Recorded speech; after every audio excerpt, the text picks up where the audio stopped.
Dave, we've been talking lately about progressivism, where it came from, how it has influenced and in many ways transformed the modern United States. In fact, we've been publishing, we have a whole series of toolbox videos on the progressive idea, kind of telling that story. And I wanted to take the conversation a little different direction today. It's still connected to progressivism. You know, progressivism and related social engineering types like socialism, communism, they're all forms of central planning. And one of the things central planners focus on, and this is especially true today. It's more true today than it was when progressivism began. Central planners focus on the distribution of wealth. They'll talk about things like income inequality or the misdistribution, the unbalanced distribution of wealth. And the whole premise there for those central planners is that wealth is out there somewhere. They're not quite sure where it came from. They're not quite sure where. They can see signs of it when they see people building new houses and things like that, buying expensive cars. But the premise is that wealth is out there and there's a limited amount. Well, we got to put that back up. There's a limited amount of wealth. And therefore, if a few people have much wealth and many people have very little wealth, the conclusion is the few must have stolen it. That's right. How they got to have so much, because there are all these people in the world, a limited amount of wealth. How did the few get to have so much and the many got to have so little? And that gives central planners something to work on. Now they can start designing policies, right? They're going to use the power of government to come in and take wealth from those who have much and distribute it to the many who have little. And while skimming a little bit off the top, right? Always skimming some off the top, putting it in their own pocket, maybe using some, to bribe their crony friends. And in a way, this has been the centerpiece of American politics, certainly stretching back at least to the New Deal in the 1930s and 40s, and arguably even earlier, using government to take from some who have much and give to many who have little. And what's fascinating is that's not the only way to look at the world. In fact, it's not even right. The other way to look at the world is with a view that wealth can be created. Wealth must be created, which means it's not just a fixed amount to be distributed. The question is, what are you going to do to create wealth? And what are other people doing to create wealth? And that's a very different kind of way of looking at the world. So I wanted to spend this podcast talking a little bit about wealth creation, what wealth is, what capitalism is, what it means when government comes in and is going to try to redistribute wealth. And I think we see examples of that going on right now today. Well, you're right. And while it probably has been a topic of conversation in every election since the New Deal, since FDR, this might be the election more than any before where it is the central theme. It is the central argument, and it's this just juxtaposition of you have this group of AOC Bernie supporters who are democratic socialists. It's there's a fixed pie, and people like Amazon and Apple and Jeff Bezos and Tim Cook and whoever else have all of this money, and you have all of these other people who don't have money, so we need to redistribute it to them. And then you have the freedom side of this argument, the free market side of this argument, where you have people like Donald Trump saying, our way of making the economy better, right, as we're talking about COVID and as we're talking about economic stimulus, where our Congress has decided to inflate our national debt by leaps and bounds that we thought Obama did a lot. I mean, what they've done in the last few months is astounding. And you have Donald Trump sitting there saying, the way to do this isn't for government to give money to create economic stimulus. It's for the government to stop taking your money. It's for the government to stay out and let businesses create wealth and let people keep what's already theirs what they can earn. I think I read he wants to temporarily suspend, what did he call it, a payroll tax holiday or something like, right? Right. Suspend the payroll tax, which really means, what that means in practice is government would take less money from business owners. And these democratic socialist side of the argument, this group of people, instead of saying, okay, we want to take less from you, they start saying, this is a threat to your Social Security. This is a threat to your Medicare. We know Social Security has been in dire straits for 20 years. Social Security is going broke whether or not Donald Trump suspends or creates a payroll tax holiday or not. Right. This is just their way of starting to pin that on him. And it all becomes political and everything else. But we do have this huge juxtaposition. You've got the Black Lives Matter movement, the Democratic Socialists. We talked to, I think it was podcast 5, about all the demands of the Chaz group in Seattle and all the things that they wanted free. Well, lots of free stuff, right? Lots of subsidized stuff. Right. Which means other people paying for it. But they see it as government paying for it. They don't understand where government gets the money, and they don't understand what happens when you start just printing money and doing things like a $3 trillion stimulus. Yeah. And then you have this other side of the argument of, let's go build value for other people. I think in this election, more than ever before, we're going to see at the end of the day, that is the central theme. And from a political standpoint, that's why Donald Trump's pushing so hard to reopen the economy and to get people to go back to work. Why does he want people to go back to school so bad? So people can go back to work. How many times have you had a conversation with somebody that says, well, I'd like to go back to work, but if the schools aren't open, I have to stay home and take care of my children. Right. And then they never do. Meanwhile, the market continues to go up. We're almost back up to 28,000 on the Dow. We have this huge juxtaposition of, is wealth being created, or is that just these people getting richer? So I think what we're in desperate need in these times for some clarity, and in particular clarity about some terms and concepts. Yes. And maybe we should start with the very concept of government itself. Government creates no wealth. Precisely zero. If government promises anything to anybody, maybe they promise subsidized housing to certain groups or free health care or whatever it is, the only way government can provide those things, deliver those things, is to take money, take resources, take wealth, take property from some people and then provide it to others. It's a transfer of wealth is what it really is. Yeah. I was reminding people when Congress passed and the president signed off on this big stimulus package. They sent out checks of, I think was it $1,200 not too long ago. The way I like to picture that, and this is true, that this created enormous debt on the part of our government for which we, the citizens, are ultimately responsible. It's either us or our children or grandchildren who are going to pay that debt. Imagine if someone handed you a check for $1,200 and at the same time added $6,000 of debt on your credit card bill. Would you think of yourself as coming out as a winner there, right? You do have the $1,200 check. You can go buy $1,200 of stuff, and you now have $6,000 of debt on your credit card that you got to pay off. It's a lose-lose situation. Government doesn't create wealth, and that kind of leads us into this one of the foundational concepts here. I want to begin with the concept of wealth. What exactly is wealth? It's a term I run around with a lot of economists, PhD, academic type economists, and they tend not to talk about these kind of foundational, basic concepts. Sure. And yet this is everything to understand these basic concepts. Wealth is, many people confuse wealth with money. Money is a currency.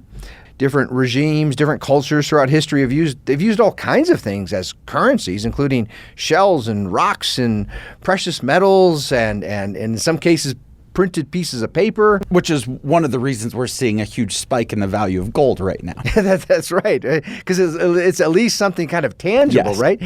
But money is a currency, and it can be related to wealth, but it's not the same thing as wealth. Right now, I could have a wheelbarrow full, a truckload full of Zimbabwe dollar bills. I would have lots of money, lots of currency. And yet I wouldn't have much wealth because that currency isn't worth much. So if wealth is not money, then what is it? Wealth is whatever you have that other people value. And when you really think about that, wealth can take the shape, many kinds of shapes or forms. You might have a skill. You might have a talent. People, for example, might value watching baseball or basketball or football, and you might have a skill at one of those sports, and you're better than anyone else, and you can help teams win. Guess what? Those guys who have that skill, that talent, they are wealthy because they have something other people value. Imagine, I don't know who you might know, who are some of the highest paid, I'm not good on this kind of stuff, of athletes today. LeBron James has to be way up there, right? LeBron James is way up there, and you've got Mike Trout in Major League Baseball. Yeah, Mike Trout has the largest contract in baseball at $426 million over 12, 14 years, something like that. Mike Trout, and he's a tremendous athlete, tremendous, smart, skilled. He has it all. He's the whole package. And imagine tomorrow, just as a thought experiment, imagine we woke up in a world, this would break my heart, where no one cared about baseball. Well, let me stop you on that. Okay. Let's not go the Mike Trout route. Okay. Because what you're describing is actually happening today. It's happening in the NBA. In the NBA, because of everything going on in society right now and the Black Lives Matter movement and the way they have integrated politics into the sport, the ratings are in the tank. That's great. I will to put this into perspective, Tucker Carlson, the Fox News anchor, right? Tucker Carlson had an audience more than 3 times the size of the primetime Los Angeles Lakers game starring LeBron James last week. That's an amazing thing when you think about it, because Tucker Carlson's a very smart, thoughtful guy. I have no beef with Tucker Carlson. This isn't a slam on him. He's kind of a nerdy guy who wears a bow tie. Yeah. And to think in the United States in 2020 that a nerdy guy with a bow tie is more popular than professional basketball. Right. That's really saying something. And not just slightly more popular. He had 3.9 million viewers. And that Los Angeles Lakers game had 1.2 million. Wow. Only 1.2 million people in a country of 340 million watched the primetime Lakers game. So let's keep pulling on this thread for a minute, because it's gonna help reveal or demonstrate what wealth is. LeBron James has a great big contract. He's being paid a lot of money because the Lakers, right? He's playing for the Lakers. So the Lakers did a calculation. They thought, this guy is worth. He's worth this value because he's going to help us win championships. He's going to help us sell tickets. He's going to help us sell advertising. He's going to help us generate lots of revenue. People are going to buy his jersey. All people are those going to things. buy right. Because they thought there are millions of people, maybe billions of people around the world who value professional basketball. So let's just assume, for the sake of argument here, in the near future, almost nobody values professional basketball. Imagine the whole world says, we're tired of that. We're done. We don't care. We'll go watch our kids play Little League basketball and high school basketball, but we don't care. We're not going to buy tickets. We're not going to go to games. We're not going to buy the merchandise. None of that. All that ends. What would happen to the wealth of LeBron James in that moment? And the answer is he would become far less wealthy because he becomes far less valuable. Right. The source of wealth is always in the eyes of other people, in the opinions of other people. If you can do something, you might have a talent, you might have an idea, you might own something, a physical piece of property that you think is wonderful or you think is really important, but if nobody else cares about it, it's not a source of wealth in the economic sense of the word. You might really value climbing up to the top of a mountain and staring at the sky and meditating as you watch the clouds form. That might be really valuable to you. It's not valuable to anybody else. No one else is going to pay you millions of dollars for you to climb up on the mountain and sit and stare at the sky, right? Now, if you practice a skill or an art or a science, or you figure out how to repair people's hearts or brains, or right, you figure out how to build a smartphone and make it really user friendly and convenient, right?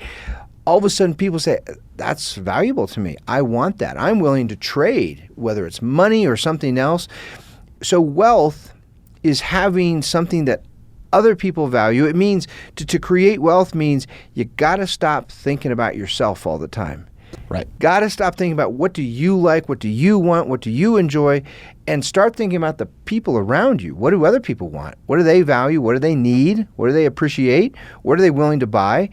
And then the question of how to create wealth is to ask, what can I do to create, to make, to produce, to deliver, to somehow provide the things that the people around me want to buy, want what they value. And that idea that wealth is created, wealth must be created. It's one of the most hopeful, inspiring, uplifting, optimistic ideas ever discovered by the human mind, because it means no matter what condition you're born into the world, even if you're born into poverty, terrible poverty, so long as you are secure in your property, so long as you're secure in whatever you earn or produce, you can create new wealth and improve your own life and the lives of the people you love. If you go through that sports analogy that you just gave, I think if we go back 20, 30, 40 years, we can see how much sports really understood that. And it becomes the perfect analogy because it's a controlled environment, right? The owners and commissioners of sports leagues can control the rules, right? So they can control how do we make our game, our sport, more enjoyable so that more people value it. We can start with basketball. Basketball was dying in the 70s. Basketball was almost, these guys, nobody was watching, nobody was going to games, nobody cared. Dr. J came along. Dr. J became this highlight reel that everybody started to like to watch. And he started to slowly bring fans back. And then all of a sudden, early 80s, late 70s, early 80s, I think it was 79, Magic Johnson and Larry Bird entered the league. And all of a sudden, everybody wanted to watch. And it was this great fun rivalry. Right. Then you had Michael Jordan come along. And during that whole time, you had the Detroit Pistons. And the Detroit Pistons, the bad boys, right? The Detroit Pistons said, these guys are too good. We're just going to beat them up. We're gonna foul them hard. We're going to get away with as much as we can get away with. And the league said, this isn't fun to watch. People want to watch great players make great plays. Right. And so they started to change the rules. They started to tighten up officiating, and it started to open things up. And that's how we got to today, where you've got some of these players like LeBron and some of these other guys who get to move freely on the court. They're not getting fouled. They're actually getting to show this athletic skill. Yeah. Because that's what people valued.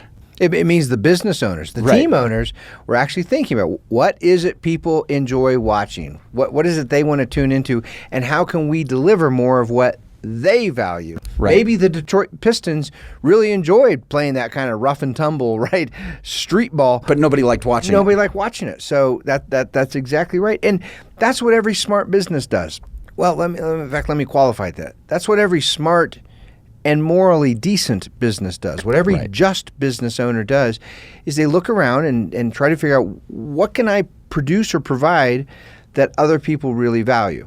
Now, there are dishonest business people who either going to try to deceive people. They're inclined to put for sale poison and label it medicine. And with those types, the great thing is you can't fool a market very long. I like to say there's no more form of regulation more relentless, more constant, more terrifying than a free market. Go try to sell people poison that's labeled medicine. The market will crush you. You'll be destroyed. It'll ruin your life if you do that. And then there are other dishonest business people who say, you know what I'm going to do? I'm not going to try to figure out what people want and provide value. I'm just going to go partner with government. I'm going to have government either give me a contract or subsidize my business, or maybe create an artificial monopoly, pass some kind of regulations or laws so that I'm the only one who can operate in this space and no one else can compete with me.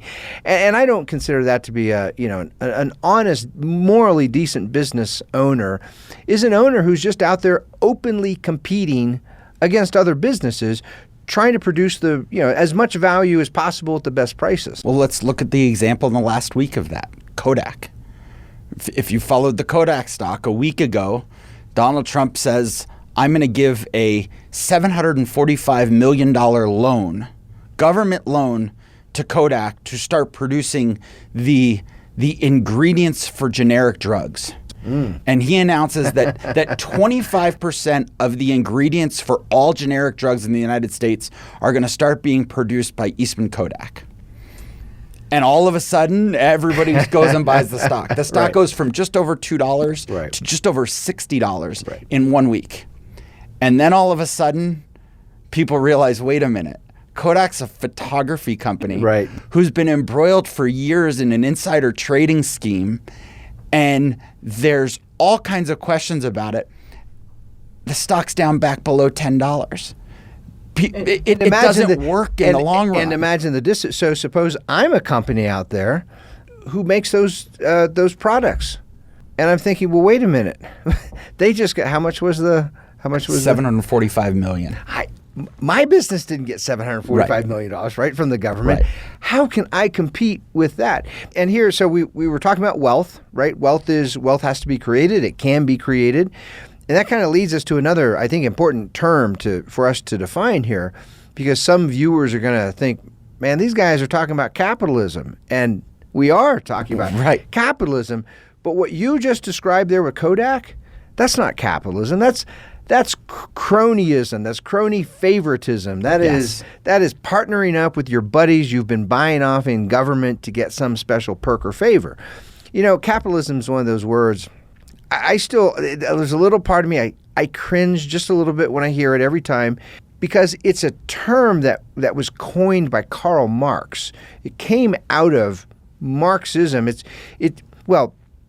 Marx made the point of every form, what Karl Marx called every form of false consciousness, meaning articles of belief, people believe certain things that are not true, is an ism.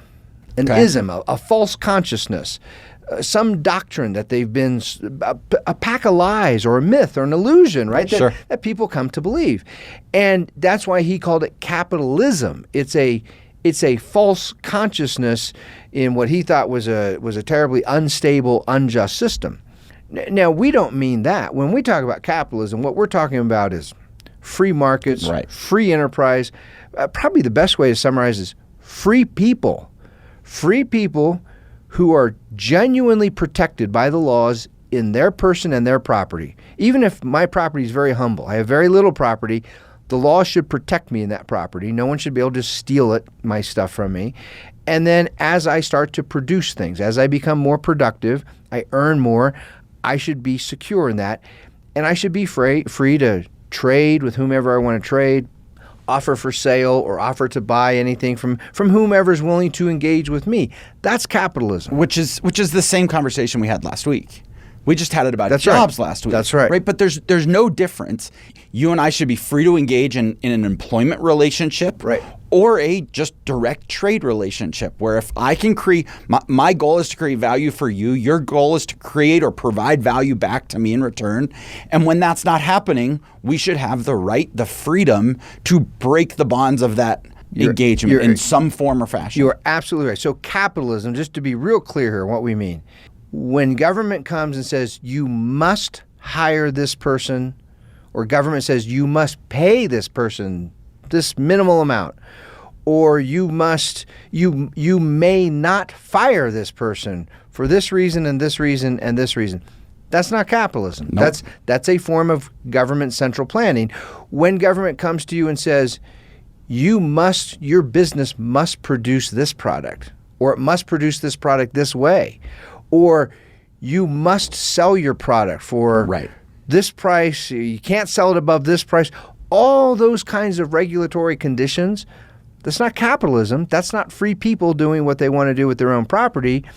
Those are all forms of central planning. Or how about when government says you can't sell to that person? That's right. What about when government says only these people can sell to these people, and those people can sell to those people, and these people can trade with these people? That's right. And that's the demand of Black Lives Matter. That's right. what they're demanding right now. That's what they're actually asking for right now. They're saying, we want more black doctors. In Chaz in Seattle, we want more black doctors because only black doctors should be able to service black patients. Right. Because in the progressive world, as we've been talking about for weeks, in the progressive mind, only a black doctor can understand the needs of the black patient. Because it's tribal. Right. And this connects back to our discussions of identity politics, right? Everything, if you're not part of the tribe, there is no objective truth. There is no just science of, I don't know, heart medicine or lung disease or things like that. It's tribal. So to understand the heart disease of a black person, you have to be a black person. To understand the lung disease of a woman, you have to be a woman. You can't just study the objective science. Understand the Constitution from the perspective of a Latino woman. That's right. Barack Obama has to put a Latino woman on the court. And that's absolutely right. These forms of tribalism, of identity politics come creeping in. Here's a scary part of what you just described, that the demand of Black Lives Matter and affiliated groups, where they want this tribalism. They only want certain select members of certain groups to be able to interact with and trade with and do business with others. There's already a progressive infrastructure in place to make that happening. It's called licensing, professional licensing.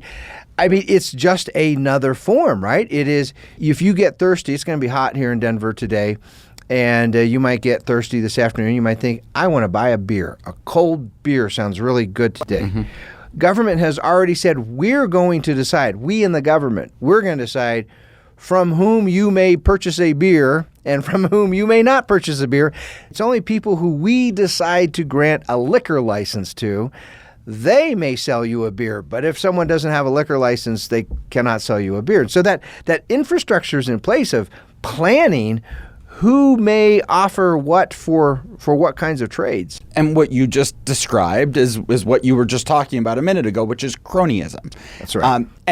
And I think if we're going to talk about capitalism, we have heard from, I started at the beginning of this, talking about AOC and Bernie and Elizabeth Warren and this group of people who have said capitalism has failed. There was even an article over this past weekend out of Rolling Stone magazine that talked all about how the coronavirus has proved that capitalism cannot be successful and has failed. And the reality is it's not capitalism that's failing. In fact, I don't believe capitalism can fail. It's a distinct philosophy. It's an idea. It's a way of life. Right. It's a way of life. I want to second your point because this is so important. Capitalism cannot fail. It cannot. When you really think of what a free society looks like, if you and I are free and we are protected in our property, no one may rightfully come and steal from us. And we want to improve our lives. What do? We look around and see what do other people want and need? How can I provide it? How can that fail? What would that even mean for that to fail? Free people doing what they want to do, what they most value. Some people want to create a lot of wealth, so they're going to produce a lot of value for others. Other people will say, I just want to climb up to the top of the mountain and watch the clouds, and I don't really care about creating wealth. Okay, then they won't produce much value. It's people doing what they choose to do. You mentioned the climbing to the top of the mountain and looking at the clouds, and the first thought that comes through my mind is an author based here in Colorado named Jim Collins. And Jim Collins wrote a book called Good to Great. A lot of business students, most of us have read it. Yeah. In fact, I was in Indonesia about 18 months ago, and I met a friend at a bar one night, and we were talking, and next thing I know, she's telling me she is reading Good to Great. We're sitting in Indonesia. Yeah. She's Russian. She speaks limited English, and she's reading Good to Great translated into Russian. That's great. But he wrote that book climbing to the top of the Flatirons outside of Boulder and went up, sat and stared at the clouds, thought about what do I want to write about today, and wrote an entire book. He at least created value when he went up there. He found a way to say, I want to go stare at the clouds and think, but I'm going to take those thoughts and I'm going to put them on paper. And when I put them on paper, I can now create value that somebody else is willing to buy. In a way that he thought other people would value, and then ends up they did. And here's the thing about business, right? This is why business is intrinsically risky. Business equals risk, because you start producing something you think other people value, right? You ask questions and you pay attention, you observe. And then you start producing something and maybe they don't value it, or they stop valuing it. Or, think of the guy who just created the new shop, invested every penny he had to create the new blacksmith shop to make horseshoes right as Henry Ford was releasing the first automobile, right? All of a sudden, not many people want horseshoes because they're buying cars. I mean, those things happen. And it's an unfortunate thing, but it's part of the risky challenge of the world of business. I want to emphasize, we just said that capitalism cannot fail. And I think that's absolutely true. I challenge anyone. I challenge any of our listeners, challenge any of the talking heads out there in the public space to point to a situation where genuinely free individuals, secure in their private property, failed in some big economic way without any government intervention, without government regulation, taxation, confiscation, or some other form of control. And I'll add to that, when you look throughout not just American history, but global history, human history, every great economic crisis, every great economic meltdown, this is true going throughout European history, this is true going back to the ancient Roman, Greek worlds, it's true everywhere. Every great economic crisis is the result of government control, government policy, government somehow skewing a market. And here's what I mean by, when I talk about a market, I mean free people choosing what to do with their own property, when to trade it, when not to trade it, with whom to trade it, how much they want to ask for a trade. Free people genuinely making their own choices. And then government comes along and says, we're going to make you increase the price of that, or we're going to make you decrease the price of that, or we're going to take some in the form of taxation, or we're going to carve off this section of land and say you may not build houses there. We're prohibiting you from building houses there. All those are forms of skewing a market. Government will come in many cities, they'll implement rent controls. They'll say if you own apartment complexes and things like that, you may only charge this much. Can't charge more. We'll put you in jail if you try to charge more. Well, then all of a sudden those, not just the people who own those buildings, but other investors with capital think, I'm not going to build new apartment buildings because I can't make I can't make any money off of it, right? And that's how you end up with slums, with slumlords just trying to tape together these old crummy buildings. All the financial crises in the world result from government intervention, government regulation, confiscation, somehow skewing market. We're talking about terms here today. We've talked about wealth, we've talked about capitalism, and you and I think, have provided a definition of capitalism that's kind of unique. I think when many Americans hear that word capitalism, they think of cronyism. They think of some fat cat business owner who has partnered with the political class for some special privilege, some special monopoly created or subsidy or something like that. And they'll say, see, that's capitalism. It doesn't work. That's the opposite of capitalism. In my field of political history, there's a whole genre of literature being created about slavery, the history of slavery. They're crediting that. They're saying slavery was the result of capitalism. Right. when slavery is the very opposite of, if capitalism means free people who are secure in their own freedom and their own property, then slavery is the diametric opposite of what capitalism actually is. And let's be clear about a couple of things. One, you listed a whole bunch of ways the government gets involved, and one thing you didn't list is subsidies. And subsidies is another way that government gets involved. And that's the very essence of cronyism. By the way, what happens? I know you know the answer to this. What happens when something's subsidized? What happens when government throws more money at a thing? Does it become cheaper or more expensive? Well, it becomes more expensive. The perfect example, and I've talked about this repeatedly with friends, and they look at me like I'm a little crazy, but look at the cost of the iPhone. Yeah. The iPhone to me, or cell phones in general, mobile devices in general, for years. I mean, we've now had smartphones for what, 15 years, give or take, 10 to 15 years. And in all of that time, you always have somebody subsidizing, even if it's part of the market, even if it's not government.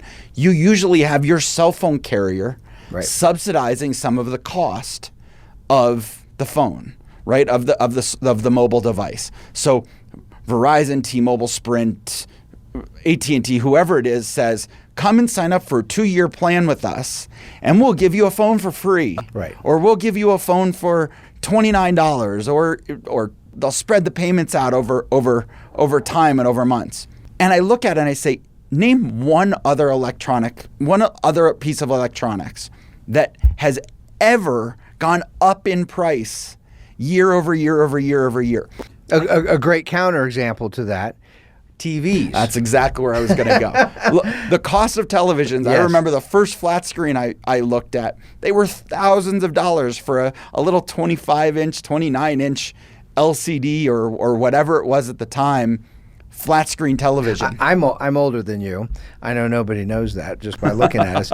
I'm older than you. I can remember as a kid in the 1970s, my parents had, it was this in this big wooden cabinet thing, right? The whole cabinet was way big. The actual TV screen wasn't very big, but there was this gigantic wooden thing. And believe it or not, I did grow up in a house with one of those. You remember this? Yes. Okay. And I used to sit up on top of the television because it was so hard to see anyway. It was a better view to have conversations sitting on top of that huge box. Huge thing.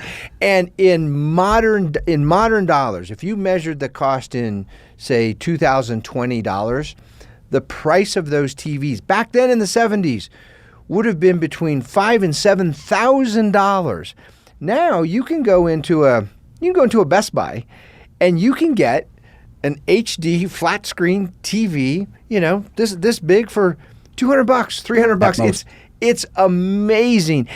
And why is that? Because they haven't been subsidized. Right. It has been various companies competing against each other openly, robustly, trying to produce better value, a better quality product at a lower price. Two of the things I like to contrast is the world of TVs, what has happened, much better quality at much lower prices over time. With the world of higher education, one of the most highly subsidized, right? We've said everyone is entitled to education, they have a right to it. So government taxes citizens and then takes a lot of that money and offers it as subsidies in all kinds of ways to students, to colleges, to universities, and look at what has happened to the tuition prices of higher education. It is astronomical. If you chart the increase in price, it goes up and up and up, and it's hard to argue that it's better quality now today than it used to be. And then compare that with TVs. The price of TVs goes down, down, down, while the quality is getting incredibly better. And what you just defined in terms of government intervention is government deciding what's a need and what's a want. And how much have we seen that during the coronavirus epidemic or whatever crisis or whatever you want to call it, however they've defined it? We have seen government picking winners and losers based on what they believe is necessary, what people need, and what they don't need. And it goes back to our whole conversation about bureaucracy. Who decided that, in Colorado at least, that pot shops and liquor stores are a need, whereas this business or that business, a restaurant is not a need. Right. You can cook at home and therefore that's not a need. Right. But the grocery stores are open. What if I don't know how to cook? Right. Does that make any difference? If I'm not a good cook and I'm also not a good hunter or gatherer, it's all part of that I-pencil conversation. Yeah, why not tell people liquor stores are closed? You got to go distill your own liquor if you want to do it, right? Right. And you're absolutely right. And here, that's kind of, I want to segue into a couple more terms.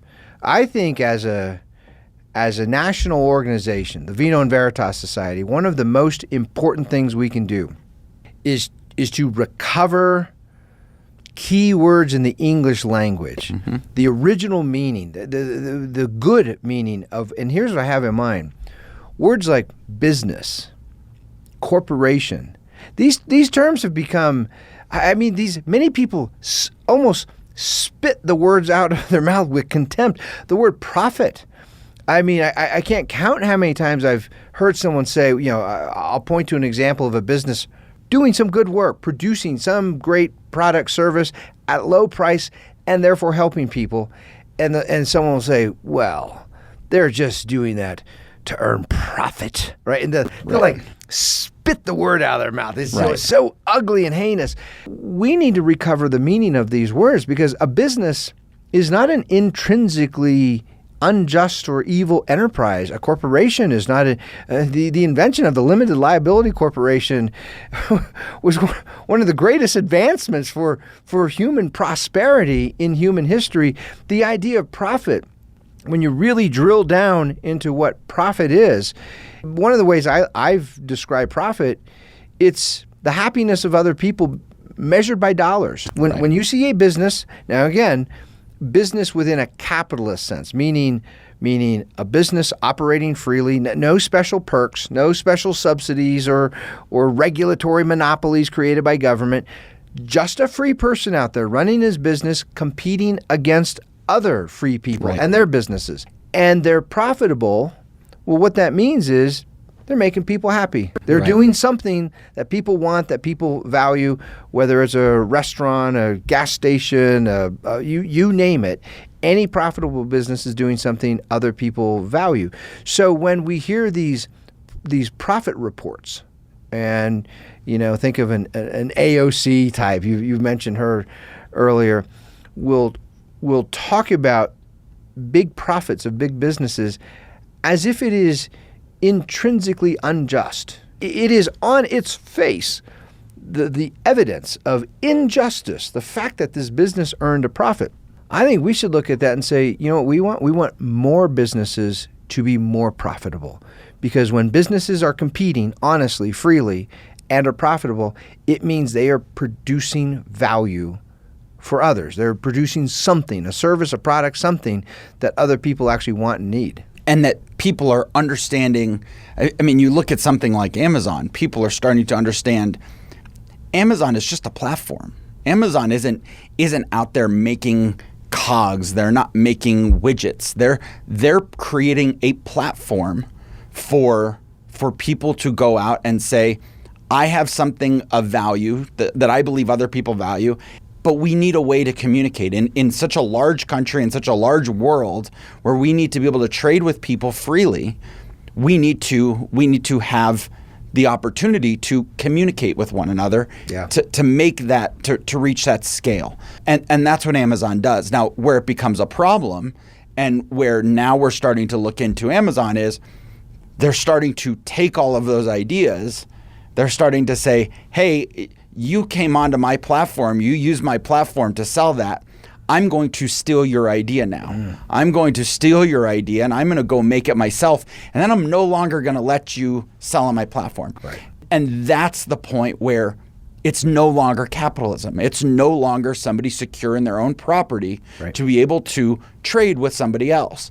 And I think that's where we have to look at government intervention in a certain way. And that's the really fine line we're walking, because government intervention gets really, really scary in so many other situations. And you've talked about how government intervention has really caused all of the failures of capitalism. And I want to go back to that because I want to restart that. Restate that. It wasn't government didn't cause a failure of capitalism. Right.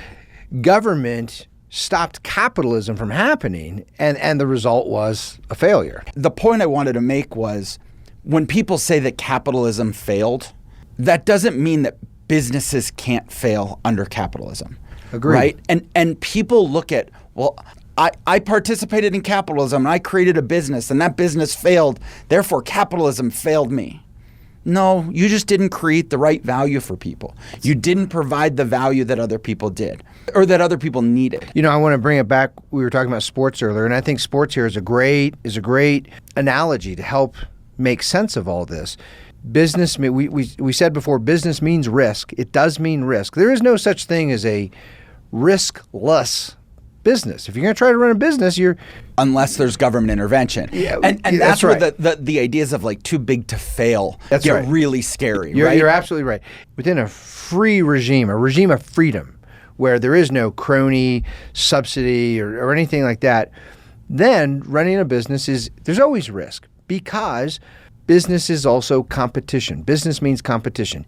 If you are producing, your business is producing something, doesn't even matter what it is, and other people value it, they're buying it. Well, you can bet your bottom dollar there are going to be others watching what you're doing, and they're going to say, man, Dave's making a profit there by producing this product or this service.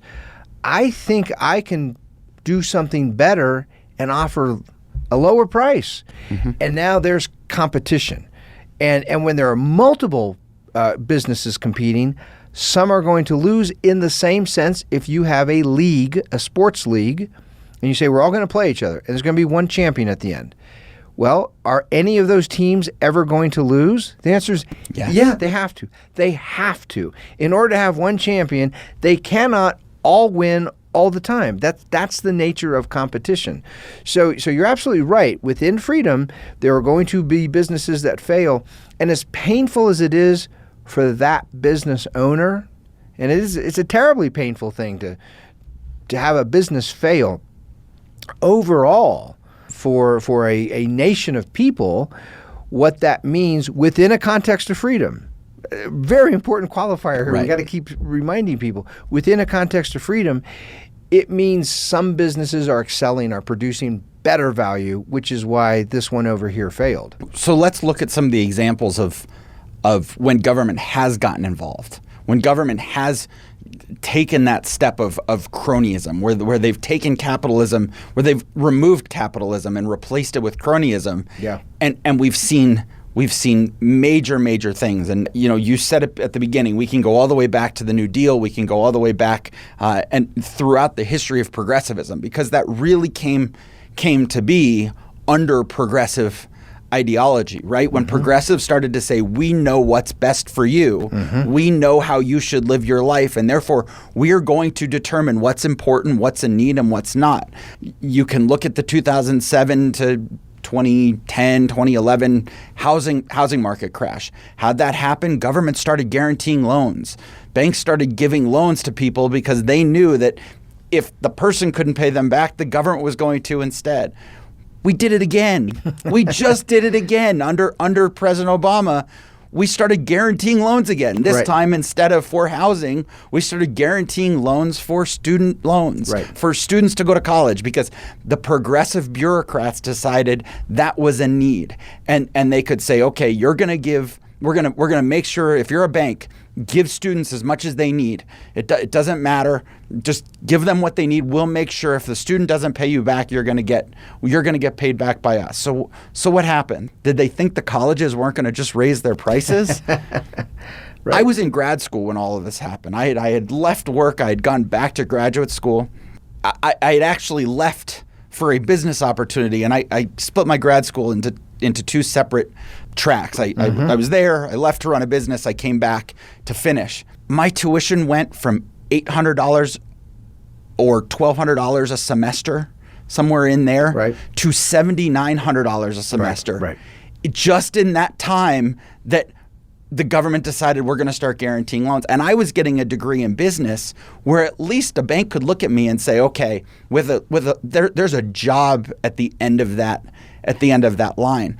But we have people getting master's degrees in things that they don't lead to anything. And I want to explain that phenomenon. I want to make sure that our members understand this. Suppose, just as a hypothetical, suppose you own a restaurant, Dave's Restaurant, and I'm the government, and I'm taking taxes. I'm taxing everybody. So I'm sitting there on a big pool of money. and you're charging, you run a diner and you charge $6 for a hamburger and right, $7 for a Reuben sandwich, and I'm the government, and all of a sudden I start handing out $100 bills to all the people and say, now you have to use that money and go to Dave's restaurant. Mm-hmm. I hear all these people showing up with pockets stuffed with cash to buy food from your restaurant. What are you going to do with your prices? Hey, if they're walking in with a $100 bill to buy lunch, why not charge $100 for the hamburger rather than $6? That's the way that subsidies end up meaning higher prices for everything.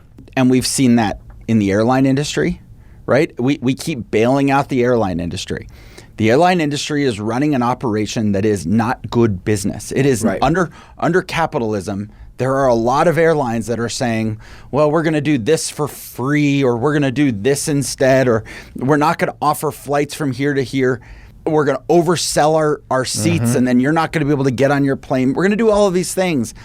And people hate flying today, right? I mean, flying is a miserable, miserable experience between the government involvement in getting through security. Yep. And then what the government has done to keep them in business, and they can really do whatever they want because the government has deemed them as necessary. Well, and in fact, there's another. You're right. Government says they're necessary. They're gonna prop up and subsidize the airlines, and at the same time, it's one of the most heavily regulated industries, which means every airline is essentially the same. There's not that big of a difference because of all the federal regulations. Right. Here's how your airplane's going to be, and here's how you're going to do your food service, and all those details have to be regulated, which means one size fits all. It actually reduces competition. Regulation, the more regulation you have, the less open, creative competition you end up with. I want to mention a work of an old friend of mine. He probably qualifies as a friend of the Vino and Veritas Society. His name's Bert Folsom. I taught with him at Hillsdale College. Tremendous historian. And he sort of made some waves when he published a small book. I highly recommend it. The Myth of the Robber Barons. And as a young scholar, a young historian, he had gone to graduate school and had been reading the progressive era historians who wrote about people like Rockefeller and Carnegie and J.P. Morgan, all those Carnegie, Vanderbilt captains of the captains of industry back in the late 1800s, early 1900s, and the label that those progressive historians gave, they were all robber barons. They were thieves. Carnegie got rich by stealing. Vanderbilt got rich by stealing. Rockefeller got rich by stealing. That was the progressive narrative. And Bert Folsom sat down and went and started looking back through their lives. What did these guys actually do? And it turned out they figured out, Carnegie figured out how to make better quality steel and offer it at lower prices. They figured out how to make better quality oil and offer it at lower prices. Henry Ford figured out how to make a whole new kind of vehicle, right? A horseless carriage at prices that ordinary people could afford. Mm-hmm.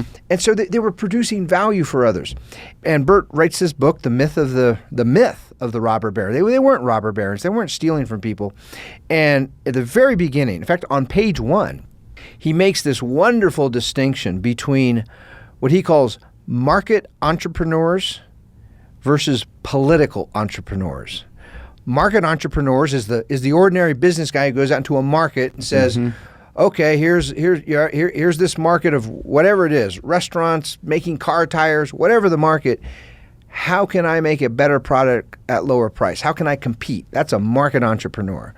A political entrepreneur is the guy who ignores the market and instead goes to Congress, goes to the fancy dinners with the politicians and buys some favors so that he can get some regulations written that stops all of his competitors. Things like those are examples of political entrepreneurs. And that political entrepreneurship, that's not capitalism. That's an example of what we're calling crony favoritism. And in a way, here's the hard thing. I want to make sure that we're clear about this, because we're praising capitalism. We're holding up the idea of business, the idea of profit, as something admirable, and they are when they are done honestly, even the honest business person who fails still deserves some congratulations for trying. He tried. Effort. He went out there and tried to produce value, and okay, he didn't compete, but we need more people willing to try, willing to take that risk. The hard thing is when, as government grows and spreads, the administrative state, the regulatory subsidy state, means the tentacles of government influence are now wrapped around virtually everything, including almost all businesses. It's hard to find examples of capitalism. There's very little capitalism in the United States today because everything's regulated, everything's subsidized, everything is taxed, everything is under price controls and minimum wage laws and these things. And so there aren't very many examples you can actually point to. I think it's one of the reasons so many ordinary Americans look at that realm of business and they think, that just means corruption and unfair, the politically connected get their special. There's a lot of truth to that. Mm-hmm. For business to become admirable again, to become respectable, really requires a regime of freedom, conditions of freedom, and then we can stand up and applaud honest, free businessmen just competing with each other. As you talk about Bert Folsom's book, I'd actually propose a new definition of who the robber barons are. We have 3+ million robber barons in the federal government. We have 25 million robber barons in the United States at all levels. There's a book about this called The Swamp. There it is. That's right. It's the bureaucracy, isn't That's it? right. I mean, you said this. You said this in the first 5 minutes of this conversation. You talked about how the federal government and the bureaucrats don't create value for anybody. That's right. But they skim off the top. That's right. That's a robber baron. It's these people who are skimming right off the top. And why do they like cronyism? Why do they promote cronyism? Because every time they do, it gives them an opportunity to skim right off the top. That's right. Why are the airlines too big to fail? Because the airlines use tons of fuel every day. And when they use tons of fuel every day, there is a tax on that fuel. When you or I go fill up at the gas pump, right, we're paying somewhere in the range of 40, 45 cents a gallon right, to the government in gas and gas tax. That's a robber baron. That's somebody who's not creating any value for anybody else. That's somebody who has no idea. All they're doing is they're skimming off the top. Yeah. And the whole reason that we've had this problem of cronyism or capitalism evolving into cronyism in this country is because of the rise of the bureaucratic state. Yeah. We've talked for 3 weeks now about the progressive movement. And these progressives think, well, we have to have people in charge who are smarter than everybody else, who can tell everybody else how to live their lives and what's right and what's the wrong way to live, what services they should use, what services they shouldn't use, what type of education they should have, what type of education they shouldn't have. But without creating value, because nobody values that. And here's the point when you say without creating value. If you ask bureaucrats, what medicines are you inventing today? None. What food are you growing? None. How many houses are you building? None. They don't actually make anything. When I was teaching at I was teaching a summer seminar at George Mason University, which is in Virginia, right across the Potomac River from Washington, D.C. Mm-hmm. So I took some students on a little tour. We went downtown D.C. We walked by the Department of Education, which is just one of the ugliest buildings you've ever seen. We walked by the Department of Agriculture. It's this gigantic. It takes up multiple city blocks. They have bridges to connect all the buildings, and it's really interesting. These bureaucracies, the sheer architecture tells you a lot about them because in say like a legislative hall, a state capitol, Congress in Washington D.C., they're big open spaces where people are supposed to come and deliberate and talk and debate, right? That's not the way bureaucracies are little offices and little cubicles because they're all specialists. They all have their little specialty. And I had these students there, and we were looking up at the Department of Agriculture, and I said, just imagine. We didn't actually go inside. Just imagine the bureaucrats who are sitting up there at their miserable little offices. And imagine tomorrow all the farmers in the country said, to hell with it, I'm staying home, not doing anything, what would these bureaucrats have to do? And these students looked at each other like, well, nothing. I said, that's right. They would have nothing to do. But the moment some farmer out in Iowa or Kansas or somewhere got up and said, I think I'm going to plant a little wheat today or a little corn. Now these guys have something to do because they can go control them. They can go command them. They can go tell them how they're going to plant their corn or how they're not going to plant their corn or what kind of fertilizer they're, whatever it is. Now they have someone to push around and boss around. You can imagine that. There's like a little school bell in the office, and as soon as that one seed is planted, right. Ding, somebody ding, ding. somewhere, some satellite is watching that farmer, and that school bell starts ringing. You see everybody starts scrambling. We need going a bureaucrat to go oversee them. No, that's absolutely right. And so this is this is really important here. It's a great way to describe the bureaucratic class, and there are millions of them. They are robber barons. They are using force, legalized force. They're worse than robber barons because those captains of industry, the Rockefellers and the Carnegie, the only thing they could do was offer a product. Mm-hmm. Here it is, and here's the price tag. They couldn't force anybody to buy anything. But the bureaucratic class, they have the power of government to come and take your money from you in the form of taxation, whether you like what they're doing or not. It doesn't matter. So they're actually worse. They're even worse than robber barons. And when you get rid of those regulators, you get rid of all the corruption made possible by all the subsidies, by all the regulations. Mm-hmm. You get rid of that. What you're left with are free people, free citizens, trying to produce value for others. They often will call it a business, their enterprise, their effort. They call it a business, which is a beautiful thing. It means people trying to help other people somehow. And when they do it well, when they actually do produce things others want, a successful business is profitable, which is why we want more profit in the United States, not less. And before we wrap up, there's a comment you make a lot, and I think you've made it on this podcast a few times. You've made it at a lot of your in-person events, and we've had this conversation many times. There are a lot of bureaucrats out there who would claim that our value, if you're a progressive, the value that they're creating is making better decisions for you, right? That's what they would claim, yes, right? Yeah. If I'm a progressive bureaucrat, I am creating value by telling you how to live your life better, by making your decisions for you. Telling me how to run my business, don't have to. How to educate my kids, all those things. That's right. What medicine you can take, where you can go every day, where you can drive, if you can drive, if you can have a drink, if you can sell a cigarette, if you can sell anything, right? They're going to control that. And they think that's the value they're creating. If that's really value, go try to sell it. Stop trying to take it. Stop being robber barons and skimming off the top and forcing us to buy it. That's right. Go try to sell it. Go create a GoFundMe page, and this is what you say all the time. Mm-hmm. Go create a GoFundMe page and try to convince 340 million Americans to go pay you to make their decisions for you. And then you'll see how much people actually value what you're doing. Wouldn't that be amazing if every bureaucratic agency, the FDA, the IRS, if they went out to the public and said, hey, we need to pay all of our bureaucrats, here's a GoFundMe page. Will you Americans please donate if you value what we do?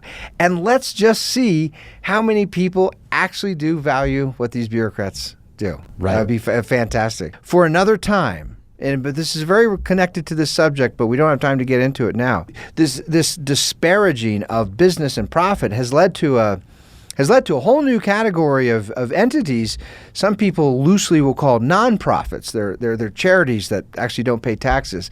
And we should talk about that in another podcast because it's connected to the whole way Americans have come to view business and profit, which we at the Vino Veritas Society, we're going to change the way that those terms are understood in this country. I say we move right into it next week. Okay. Until then, no sumus custodes. We are the guardians.